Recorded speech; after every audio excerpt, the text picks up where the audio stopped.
আপনি কি কখনো এমন কিছু দেখেছেন যা ঘাসের মতো দেখায় কিন্তু আসলে সেটি একটি প্রাণী? যদি না দেখে থাকেন তাহলে এবার চমকে যাওয়ার জন্য প্রস্তুত থাকুন। এটি কোনো সাধারণ জিনিস নয়, বরং এটি এক ধরনের অদ্ভুত সামুদ্রিক প্রাণী যার নাম বাস্কেট স্টারফিশ। এই প্রাণীটি স্টারফিশ প্রজাতির মধ্যে পড়ে, তবে এটি দেখতে একেবারেই আলাদা এবং অন্য সব সাধারণ স্টারফিশের মতো নয়। বাস্কেট স্টারফিশ সাধারণত গভীর সমুদ্রে 1000 মিটারেরও বেশি গভীরতায় বসবাস করে, যেখানে সূর্যের আলো পৌঁছায় না এবং চারপাশের তাপমাত্রা খুবই কম থাকে। দূর থেকে দেখলে মনে হবে সমুদ্রের তলায় শুকনো ঘাস ভেসে বেড়াচ্ছে, কিন্তু বাস্তবে এটি কোনো ঘাস নয়, বরং এক ভয়ঙ্কর শিকারী।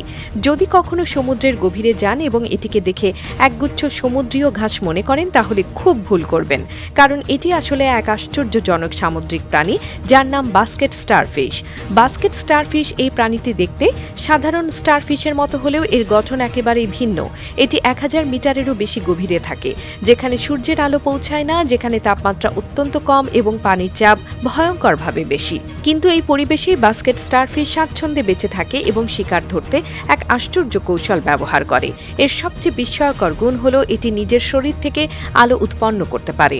হ্যাঁ, ঠিকই শুনেছেন, এটি যুগ্নুর মতো বায়োলুমিনেসেন্স ক্ষমতা রাখে, যার মাধ্যমে এটি অন্ধকার সমুদ্রের গভীরে নিজের শরীর থেকে আলো ছড়ায়।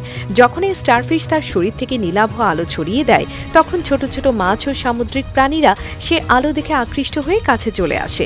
আর একবার তারা কাছে এলে এই স্টারফিশ তার শত শত পায়ের মতো বাহু ছড়িয়ে তাদের ধরে ফেলে এবং মুহূর্তেই শিকার করে নেয়। বাস্কেট স্টারফিশ এই প্রাণীর শরীরের গঠন এমনভাবে তৈরি যা একেবারে জটিল জালের মতো দেখতে লাগে। যখন এটি স্থির হয়ে থাকে তখন মনে হয় এটি কোনো সাগরের নিচে পড়ে থাকা গাছপালা বা শুকনো ঘাস, কিন্তু একবার শিকার ধরা পড়লে এটি ভয়ঙ্কর শিকারীর ভূমিকায় চলে যায়।